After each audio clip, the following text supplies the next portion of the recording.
All right, class, welcome. Today, we are going to do a deep dive into a concept that I promise you separates simple bookkeeping from real strategic financial management. We're talking about bad debt expense. And look, this isn't just about debiting and crediting. It's about learning to read between the lines of a financial statement to uncover the real story. A story about a company's customers, its credit policies, and frankly, its operational honesty.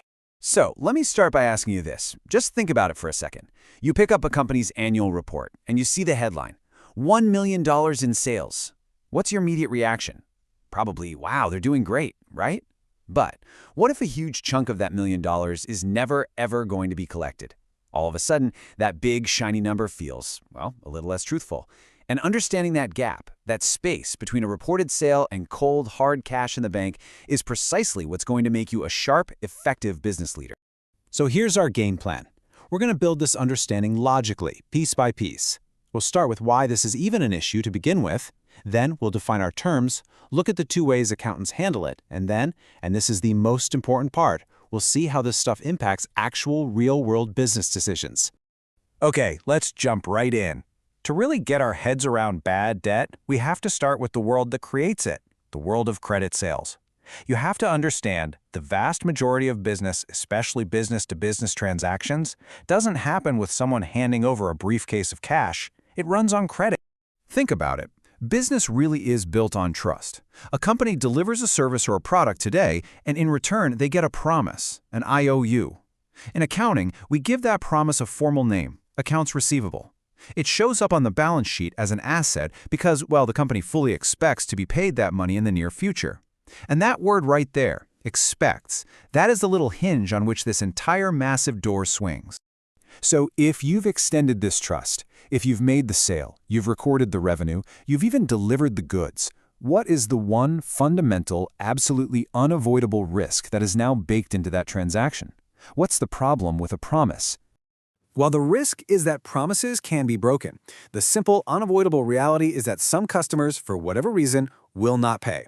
Now, here is the most crucial lesson I want you to learn today. This is not a sign of failure. It is a normal, predictable, and manageable cost of doing business.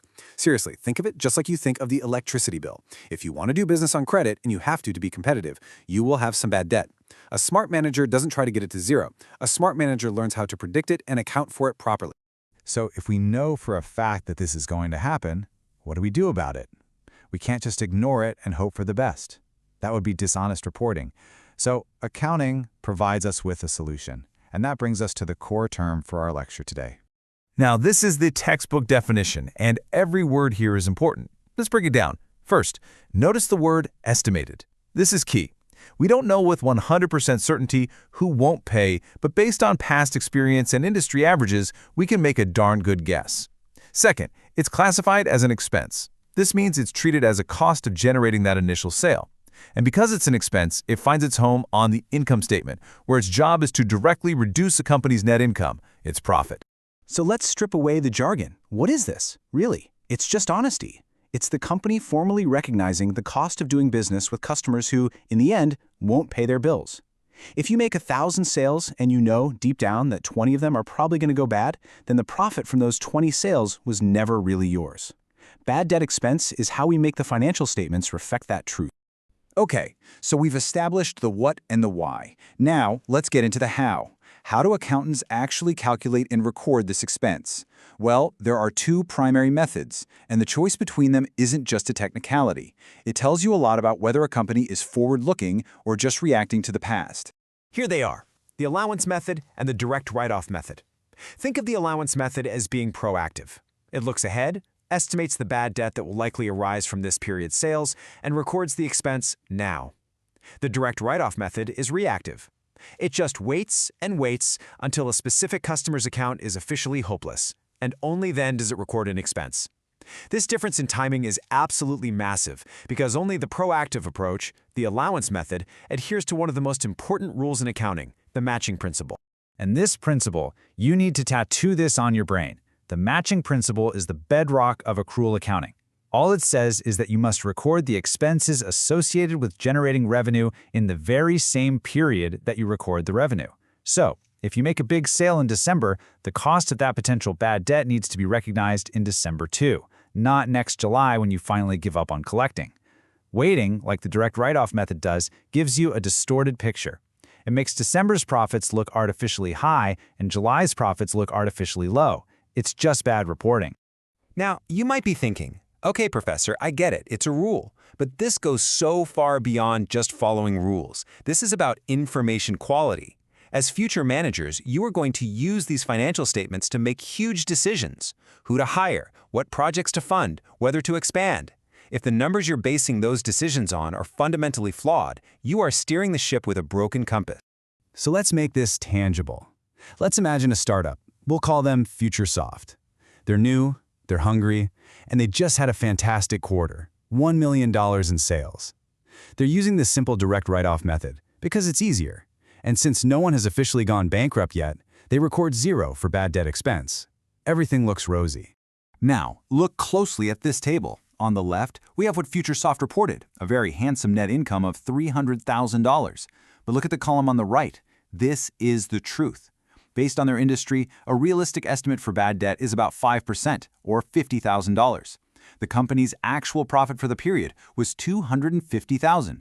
By choosing the wrong accounting method, they have overstated their profits by $50,000. That's a 20% inflation of their performance. That is not a small error.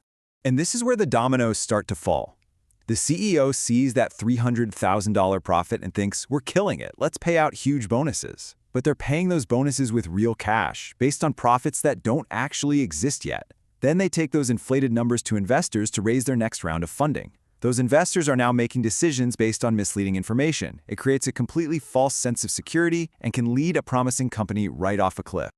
So let's distill all of this down. What are the essential lessons here that you need to carry with you into your careers?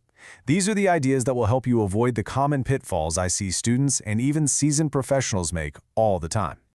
Please don't just memorize these points for an exam. Understand them. First, revenue isn't real until it's collectible, period. Second, being proactive with estimation isn't about being a pessimist, it's about being a realist. It gives a more honest view. Third, watch the trends. If your bad debt percentage is creeping up, that's a huge red flag about the quality of your customers or your credit policies. And always, always question the assumptions. If you see a 5% estimate, your job as a manager is to ask, why 5%? Show me the data. The two methods we discussed tell two completely different stories about a company, one of foresight and one of hindsight. I'll leave you with this final thought to chew on. That bad debt estimate. It's more than just a number in an accounting entry. It's a signal. It's a window into management's soul. A company that aggressively lowers its bad debt estimate might be signaling incredible confidence. Or they might be signaling desperation. A company that raises it could be preparing for a recession. That one little number tells a massive story about risk, strategy, and outlook. Your job as the next generation of business leaders is to learn how to read that story. Thank you.